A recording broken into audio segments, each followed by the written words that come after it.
So I had this moment yesterday that I think really perfectly captures my entire relationship with technology right now. Oh, yeah. Yeah, I was just trying to look up a recipe. Just a really simple pasta sauce, nothing fancy at all.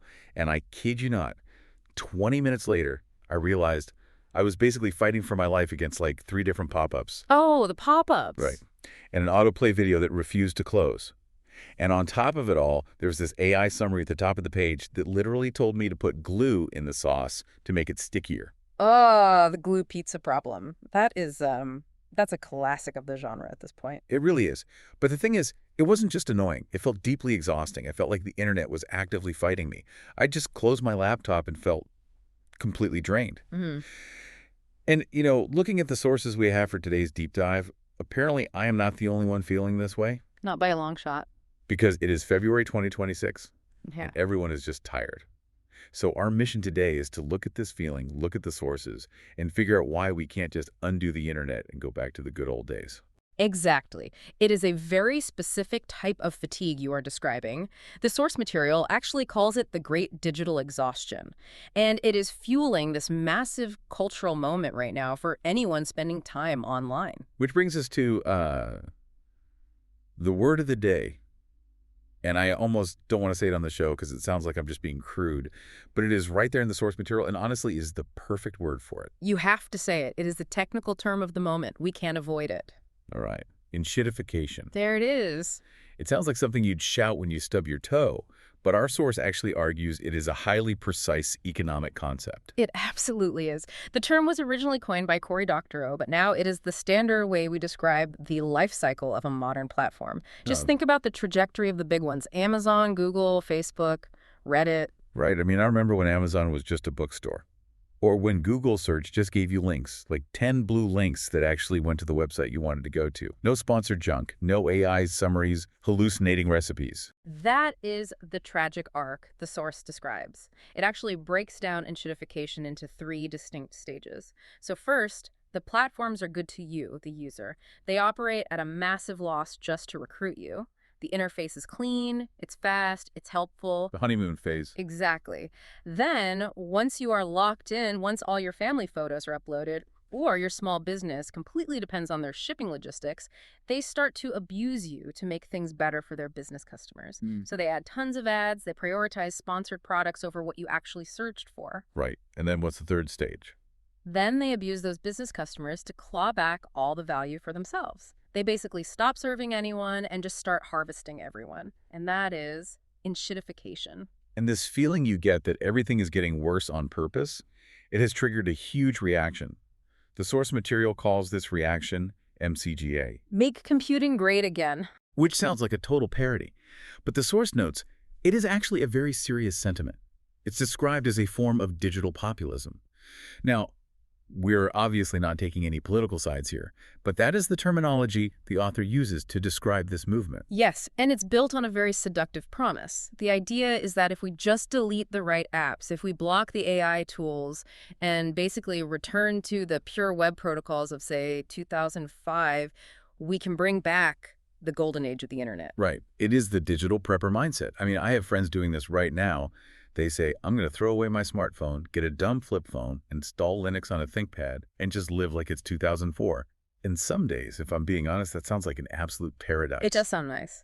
But this is exactly where our deep dive takes a sharp turn, because the source argues that this MCGA idea is a total fantasy. A fantasy. Yes, the argument is that our nostalgia for the early internet isn't actually about how technology was back then. It is entirely a coping mechanism for how overwhelming technology has become right now. Oh, that is a huge distinction. So we aren't actually missing the screech of a dial-up modem. We're just traumatized by the modern algorithm. Correct. Let's dig into what the source calls the myth of the clean past. When you think about the internet of the 90s or the early 2000s, what actually comes to mind for you? Well, the weird internet. Right. It felt much more human. It was smaller. You would go on a very specific forum and talk to actual human beings about model trains or like obscure indie bands. There wasn't an algorithm acting as a digital pimp, stepping between me and the content I wanted to see. That is the memory most people have, and it's not entirely wrong. But the source provides a really serious reality check here. That good old days era, it was the Wild West. In what sense, though? Because I remember it being mostly just fun. Fun, maybe. Safe. Absolutely not. The source points out that we remember the lack of surveillance, the fact that nobody was tracking our clicks to serve us targeted ads, but we conveniently forget the complete lack of security. There was virtually no encryption back then. There was no legal framework for digital privacy at all. So you're saying it wasn't that tech companies were somehow better or more moral back then. They weren't respecting my privacy out of the goodness of their hearts. Not at all. It was privacy by limitation, not privacy by design. We weren't being tracked simply because the infrastructure to track us at scale hadn't been built yet. Not because the companies of the 90s had higher ethical standards than the ones today. Okay, that is a fairly cynical take. But an accurate one. Think about it like a small town in the 1950s where nobody locked their front doors. Were the doors unlocked because the locks were high-tech and unpickable? No. They were unlocked because the scale of crime was so low. And because everyone knew everyone else. Exactly. But once the massive interstate highway gets built and the population explodes, you cannot rely on privacy by limitation anymore. The source points out that back in the day, black hat hackers and scammers operated with total impunity. The scale was just too small for law enforcement or anyone else to care. If you got scammed online in 1999, there was no customer support ticket to file. You were entirely on your own. Wow. Okay, so the Make Computing Great Again crowd is looking back at this time with serious rose-colored glasses, totally ignoring the chaos and the risk. But here's the part that I still struggle with. Even if the past wasn't perfect, isn't it still better than the enshittified mess we have now? Why can't we just fix it? Why can't a competitor come along today and just make Google classic? No ads, just search. That is the billion-dollar question. And the source makes a compelling argument that we physically cannot go back to that model, not because of the code, but because of the incentive architecture of global capitalism. Okay, let's unpack that term. Incentive architecture. That sounds pretty heavy. It's the most critical part of this entire analysis. The source has this really stark comparison table between the reality of 2005 and the reality of 2026. Let's break down the differences, starting with growth. In 2005, how did a tech company grow its business? Well, the internet was still new for a lot of people, so growth was about expansion, getting new people online. Like, my grandma wasn't on Facebook yet in 2005. Right. Capturing new users. Now look at 2026. Everyone is online. Your grandmother is online. Her cat has an Instagram account. The refrigerator in your kitchen is connected to the Wi-Fi. There are virtually no new users left to capture in the developed world. There's nobody left to recruit. Precisely. So if you are the CEO of Google or Meta, and you are legally required by your shareholders to show profit growth every single quarter, but you literally cannot find new users, what do? You have to squeeze the users you already have. You squeeze, you turn the knobs, you add more ads to the feed, you make the premium subscription harder to cancel, you sell more granular user data. Enshittification isn't a mistake. It isn't just bad management. It is the only mathematical way left to grow in a fully saturated market. So it's the fiduciary trap. Yes, public companies have a fiduciary duty to maximize shareholder value. If they stopped enshittifying, if they just stopped extracting maximum profit to make the user experience better, they would be sued by their own shareholders. That is incredibly depressing. It's like we're trapped in this machine, not because the technology requires it, but because the stock market requires it, because of 401ks and investment portfolios. And it goes even deeper than just the money. Look at the infrastructure difference between then and now. In 2005, the web was truly decentralized. It was highly fragmented. And today, it is centralized into, 4 or 5 massive walled gardens? You can't just easily leave Google or Apple because they own the roads, they own the cars, and they own the destination. Exactly. And finally, look at AI. In 2005, artificial intelligence was a niche academic tool. It was something weird happening in university computer science labs. And in 2026, it is the cement between the bricks of every single tool we use. You cannot simply extract the cement without the entire wall falling down. This is why the idea of making computing great again by reverting to old protocols is totally impossible. The entire ecosystem has shifted structurally. Okay, I hear you. But I know people who are actively trying to opt out of this. The digital survivalists. Like, my cousin runs Linux. He uses a de-Googled phone. He hosts his own email server. He genuinely believes he is fighting the power. And I have a lot of sympathy for that view. It feels proactive. It feels like taking control back. Yeah. And honestly, I respect it. If big tech is the empire, these guys feel like they are the rebel alliance, right? Hiding out on Hoth, using old patched-together tech to stay off the radar. Ideally, yes. But this is where the source drops a really uncomfortable truth bomb. They call it the open source paradox. Yes, this part blew my mind. Because you always think of open source software as the ultimate anti-corporate movement. It's the people versus the giants. You would think so. But in reality, look at who actually funds the development of most major open source software today. I mean, before reading this, I would have assumed it's just passionate volunteers, guys in basements drinking energy drinks, coding for the love of the game. Some of it is, but billions of dollars pour into open source directly from IBM, from Microsoft, from Google. Wait, but why would they do that? Why would Microsoft fund the exact software that is supposed to be the free alternative to Microsoft? Because it helps their bottom line. It is massively cheaper for them to let the open source community build and maintain the base infrastructure, the plumbing of the internet, basically, and then those massive corporations just build their highly profitable proprietary tools on top of that free plumbing. So they aren't scared of the Rebel Alliance at all. They are subsidizing the Rebel Alliance because the rebellion builds really good free roads for their corporate tanks to drive on. Wow, that is so humbling. So when my cousin switches to Linux to quote-unquote escape the big tech ecosystem, He is often just climbing onto a different branch of the exact same tree. It isn't a true escape, it feels like rebellion, but the giants are still directly benefiting from the ecosystem he is actively participating in and improving. that really makes you realize how deep the roots actually go. There's no outside anymore. Not really, no. And this brings us to what might be the biggest cultural divide we are seeing in 2026. The source calls it the tech schism regarding AI and agency. Oh, the religious divide. I Yeah. see this play out every single day online and in the office. It really feels like there are two camps right now who literally cannot understand each other's perspective. Right. So side A views all of this AI generation as intellectual rot. They call it AI slop.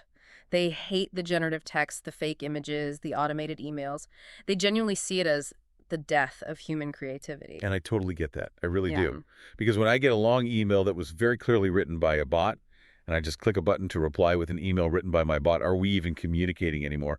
What is the point? Exactly. That is the dead internet feeling. It feels hollow. But then there is side B. And side B views AI not as a replacement for human thought, but as a vital cognitive prosthetic. A prosthetic for your brain. Exactly. And interestingly, the author of our source material, despite spending the entire first half of the article tearing down the tech industry for being predatory, firmly aligns with side B. Which is fascinating, right? Because if they know the industry is enshittified and greedy, why embrace their newest tool? Because it is a highly nuanced position. The author admits to deeply missing the simplicity of old hardware. They mention the Commodore Amiga, just pure, simple, offline computing. But in the same breath, they refuse to live without modern tools like Gemini or other AI assistants. Why? What is the justification for needing it? Because of the sheer complexity of the modern world.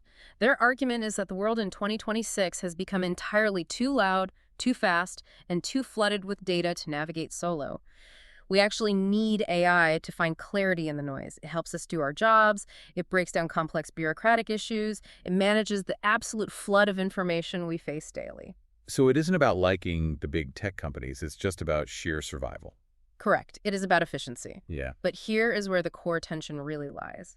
The fight we are having right now isn't actually about the software itself, it is about agency. Agency. That seems to be the key word for this entire deep dive. Yes. The reason people feel this intense dead internet sensation, the feeling like every digital interaction is just a dance with a bot, is because we feel like we have lost the off switch. We have lost the fundamental ability to opt out of the system. And that is exactly where the nostalgia kicks in again. Because we want to go back to a time when we could just unplug the phone line from the wall, when you could leave your house and just be gone. Unreachable. But the reality check the source provides here is quite brutal. Quote, "We cannot recreate the internet of 2012 any more than we can recreate the 1950s. That is a really strong parallel. And it's appropriate. Technology is cumulative. It is a one-way street. Every major piece of tech we use today, from the very first computers, which were literally designed to calculate artillery trajectories, to the atomic era roots of the internet itself, all of it was born out of necessity, conflict, and scale. You can't uninvent the atomic bomb, and you can't uninvent the algorithm. Precisely. We are living in a brand new civilization, and trying to act like we are still living in the old one is just going to make us deeply miserable. Okay, so if we can't go back, and the current state of things is enshittified and driven by infinite growth, what are we supposed to do? Do we just give up? If you are listening to this right now, do you just accept the glue pizza and let the bots take over? No, That is definitely the wrong takeaway here. The source actually ends on a surprisingly hopeful, albeit very pragmatic, note. All right, lay it on me. What is the actual path forward if we can't go back? The goal shouldn't be to retreat to the Wild West of the 2000s. That is a comforting fantasy, but it's a fantasy. The real goal should be to demand better within the reality we actually have, the civilization we have already built. So it's about accepting the tools but rejecting the abuse. Essentially, yes. Yeah. We need the reliability of what the source calls the Microsoft stack, the massive infrastructure that makes the power grid run, that keeps the hospitals working, that handles global logistics. And we need the power of AI agents to help us process information and do our work. But Here it comes, the big but. we must simultaneously maintain human-made counterculture as a moral good. We have to actively carve out spaces for raw humanity inside the machine. I love that framing. It isn't about smashing the machine. It is about not letting the machine smash That's us. exactly. The challenge of the future isn't fixing the software code. The code is already doing exactly what it was designed to do, which is extract profit. The real challenge is learning how to live in this new civilization without losing our souls to the algorithm. Without losing our souls to the algorithm, that is a really powerful image. It is arguably the defining challenge of our generation. It is entirely about agency. Using the AI to help you think, but not allowing it to think for you. Using the massive social platforms to connect with people, but not letting those platforms define the parameters of your connection. You know, breaking it down like this, it really changes how I look at my own phone. I have been so focused on just being annoyed by the ads or the weird AI suggestions and just wishing things would go back to how they used to be. But hearing this analysis, it makes me realize that wishing for the past is just wasting energy. Energy I could be using to actually navigate the present. And that is the key takeaway. When you stop fighting the reality of the area you live in, you can start mastering it. You can understand the economic incentives at play, you understand the fiduciary trap, and just knowing that makes you so much less susceptible to the manipulation. Knowledge is power, right? In this case, literally. If you know exactly why the platform is showing you that specific outrage video, you have the power to just scroll past it. If you know why the search results are suddenly terrible, you can intentionally seek out a different tool. You take the agency back. So for everyone listening to this deep dive right now, maybe it's time to stop trying to make computing great again. The golden age is gone, and honestly, looking back at the massive security flaws and a lack of privacy, it wasn't that golden to begin with. Instead, look closely at the tools currently in your hand. Understand who built them, understand why they built them, and remember, they built them to squeeze value out of you and then intentionally use them for your own purposes, not theirs. Be a digital pragmatist. Uh-huh. I think that's the perfect place to leave it for today. A little less nostalgia, a little more agency. And a lot more critical thinking. Always. Thank you so much for diving into this with us today. This was a heavy topic, but I honestly feel strangely better about it. Clarity often feels much better than comforting fantasies. True that. I want to leave you, the listener, with one final thought to mull over today. Next time you open your favorite app and you feel that slight twinge of exhaustion, ask yourself, are you using this tool right now, or is the tool using you? Keep that in mind. Now, if you'll excuse me, I have to go attempt to make a pasta sauce again, and I am absolutely not putting glue in it. Good luck with that sauce. Thanks. Oh? Catch you all in the next deep dive.